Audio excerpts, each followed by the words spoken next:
our spreader, because we added those in last week, and then we're going to build up and add a couple of moves with both our legs in the air, and we'll build that into our sort of combination where we just run through, just get comfortable with all the kind of foundation steps. So without walking into our fan kick, let's try it from a seated position. Remembering that your option is always to sort of go step, center your foot, lift and cross. Yeah, and then you can come out of that by just releasing, or if you're going the opposite way, it would be step, lift and cross. So you're still really doing half the motion because you're bringing the leg out and over, and you're popping yourself up at the end like a proud sort of pigeon, I guess, like, you know, puffing your chest out a little bit. Okay, otherwise, so you always got that option if you're a bit fatigued, or you just find the full fan kick is just too much on your hip flexors or your core. Otherwise, we sit a little bit to the side. This was my suggestion, and you don't have to do it, but I find that coming quite far forward on my seat definitely helps me, because it means I can lean back a little bit. And you can definitely use your chair back and the underside for a bit of support as you wish. And we're going to the right, so we're going to take our front leg out. And remember, it's one leg, two legs, one leg, cross. So if you didn't want to do the fan kick, you're still in exactly the same position. Okay, and if we lowered our legs, we can try the other direction. So you can use a bit of grip, and it's 1, 2, 1, cross. And way harder to do it this slow. So try it again. 1, 2, 1, cross. See if you can go straight back the other way, lifting the left leg. Beautiful. Out and cross. And see how you can really use your arms. If you look at mine, I really use them to kind of swing me, because I have better upper body strength than core strength, so I use these to help me move around. So don't be afraid to practice. If you've done it this way, you can also even just grab the bottom of the seat. See what one works for you. I sometimes like my arm here, especially when I was learning, gave me a bit more stability. But now I feel a bit more comfortable, I'm usually happy just to grab the bottom of my chair. So try the right leg, see how that works out for you. 1, yes, yes, nice, going on. And remember, you can keep your legs bent. If it's the hip flexors that are getting you, keep your, yeah, you can use your hands, that's what I'm saying, yeah, the upper body, help yourself around. Yes, so nice, beautiful. And yeah, if it's the hip flexors that are tight, so those things when you straighten your leg and you just go, oh no, keep your legs a little bit soft. Yes, nice, nice, amazing. And see, if you come a bit further forward on your seat, try it sitting far back, and just notice to see if I'm telling a lie, because I don't think I am. I think I've made this up. See if this feels harder. So go 1, yeah, see if it's harder. Yeah, I can't get my legs as straight. It definitely hurts more. Yeah, because you don't have anywhere to lean back to.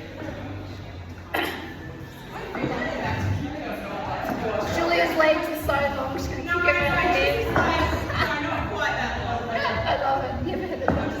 Okay, so the other move that we practice, and again, that was my suggestion, is to sit further forward. And you see, this just gives you a bit of a lean back, is to do the leg spreader, where we basically are bringing our knees up, heels together, legs come apart, heels and down. Okay, so if you come onto the side of your chair, and again you can practice and see if you think it's a fit or not. Go knees up, heels together, out, heels and knees. See that? And again, if it's more hip flexors and you can't straighten your legs out because they're getting really tight, practice just going here, lifting up, and down. And then maybe moving into the little frog position and down, okay? But also, if you go quick, whoop, like we do in our routine, much easier. Just go, yeah! Yes. Try your other side, see if one side feels a bit better than the other. Okay, so remember, knees come out, spread, come together. Yes, that's amazing. Woo. And the other little suggestion that I had for you the other week was to even think of yourself, if you're on a bit of an angle, as doing more like an L rather than the V. Because I can come and I can get my leg kind of straight here, and then if I just take my leg out, but I'm on a bit of an angle, it looks like I've got quite widely spread legs, but actually I don't. That one's just up in the air. So that's also, just visually, if you think of one leg straight and one leg out, sometimes that helps you get a bit of a lift. Yes, nice. Yes, yes, Liz, beautiful. Whoop. It's like a little Mexican wave. Right there. Try your other side because one side will probably feel better. So knees out. And of course, you can also pop your hand on the ground if you're feeling a bit like you want to try and spread your legs. Yes, Trista, amazing. Yes, Sarah. Yeah, so if you feel a bit like, I think I can spread my legs but I'm not sure, put your hand on the ground. Because you can stay here for ages. Just flopping out, hanging out. And it's really good if you can be asked, have a go doing it to the centre, which is much harder, but have a go doing it slowly to the centre. Okay? I know it's harder, but it means that everything else feels easier. Yeah. And you can even try sitting a bit further back in your chair, because that's, again, just gives you a bit more resistance. Yes, John, beautiful. Gorgeous. This is going to be a great view for people at home. It's like this big spreader.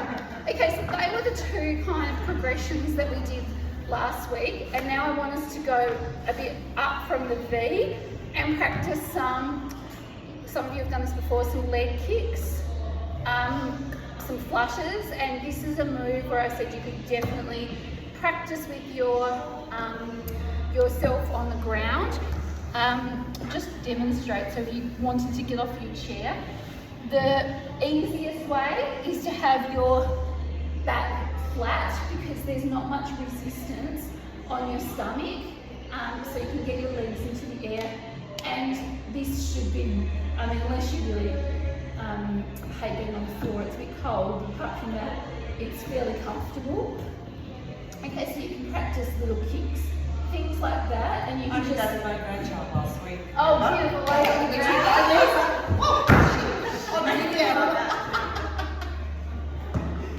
Sorry.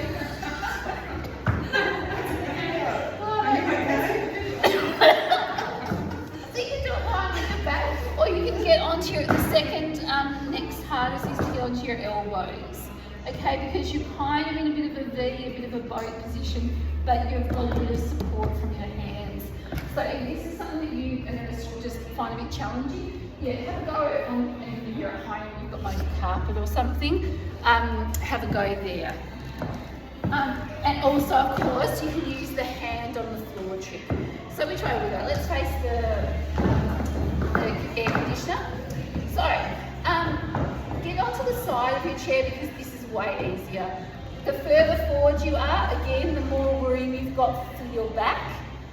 You can grab to the back of your chair for a bit of support. And of course, you can pop your hand on the ground. I'd recommend starting there. Okay, and we're going to bring our knees up. So you're basically balancing on your hip bones and your glutes sort of area. Okay, and then we're going to stretch our legs up towards the ceiling. Okay, and so out here, hard on your core. Up here, a little bit easier because you're straight. And then we're just going to take our back foot, back heel to our bum cheeks. So it's like we're just doing little taps in the air. And having that hand resting on the ground just gives you a bit of support. So you could go for ages, just like hanging out, okay? Or you can use the underside of your chair and come up here and just take it like so. Okay, so you can grab underneath, or you can even just rest your hand there. And for me, I find it's this back arm that's really helping me. I've really got it clinched in, like I'm really hanging on. That's the one that's helping me. Less this hand is just a bit of a lever, so that I know if something's, I go whoop and pop it down if I want to. Also, if it gets too much and you have to sort of do a tumble off your chair, you're only like that far off the ground. So just use your hands, tumble off. It's only happened once, I think, so that's not too bad. So again, the further forward you are to the edge of your chair, much easier, because you've got, like if I came right here, I could almost lean right back. And then I'm basically flat back, so it's almost like I'm lying on the ground. So again, the type of chair you have also makes a difference. If you had an ottoman, you could be lying straight back and it would be easier. And the other little cheat that you can see maybe that I'm doing is I'm actually not completely flat here. I'm a little bit towards the audience, like I'm a little bit on my left glute. Yeah. So I'm kind of almost on a bit of a side angle. Yeah. And that to me is way more comfortable than being here. It's more comfortable on my neck because I'm a little bit tilted. So if you want to get better at those, I would suggest practicing on the floor. Also, as much as it's awful, practicing those little boat holds that you sometimes do in a yoga class, where you just have your knees up and you're holding. Because this is why we do all of those little core exercises and stuff at the start. It's not me being nasty. It's because really this is one of the harder progressions, and you are in a V-sit. So it's actually all of your abs are like on fire, holding you up. Because if they don't, your lower back will take over. And that's when sometimes people go, oh, I'm getting a bit of pain here. And if that becomes you, just bail out, take a rest. So you're going to come here and sit upright. So that's the sort of position you're in. And to make it easier, you want to lean back further so you can let your tummy have a rest, to be quite honest. So it's much easier to do it from the side. I would never in a class do anything from the front, because that is really challenging to hold. You can give it a go. Try holding the undersides of your seat, and it's like you're practicing the warm-up. Just try lifting your knees up and see if you can straighten your legs. Really, so much easier to twist onto your side. So if you find that would be my suggestion as well. If you're at dinner, not out, but just at home, just practice lifting your knees up. Yeah? So here, and then just try to straighten them. But yeah, I'm never probably going to ever teach that in a class, because for me, that's about as far as I can go. And then I'm quite not super comfortable. And if you're not comfortable, then you get the look on your face. Okay, so let's go. I'll put some music on and we'll walk through just our dips, our little pulses that we did last week. Walking around our chair, and we'll add in some fan kicks, some spreaders, some little kicks, okay, and just kind of roll through a bit of a flow. And then if there's any of those moves that don't speak to you, like you don't like, you've got alternatives, like the fan kick of doing a leg cross, the spreader, practice just knees, or the frog, or go a little bit quicker, etc. Or there, down, go a bit quicker. And if you don't like the leg kicks, again, just practicing even here, or crossing and uncrossing. And you'll build that little bit of room around your hips. Okay, so let's try putting a bit of music, just for a bit of fun. And I had a really good song last week, so let me find it. Oh, songs. What was the song I used last week? It was Kylie. And I really liked it. It was a good pace. Here we go. Okay, so right foot up. On a bit of an angle, and we're going to come into that little lunge. Little sort of lunge pulse. So we're just going to lunge.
Feet to the air conditioner.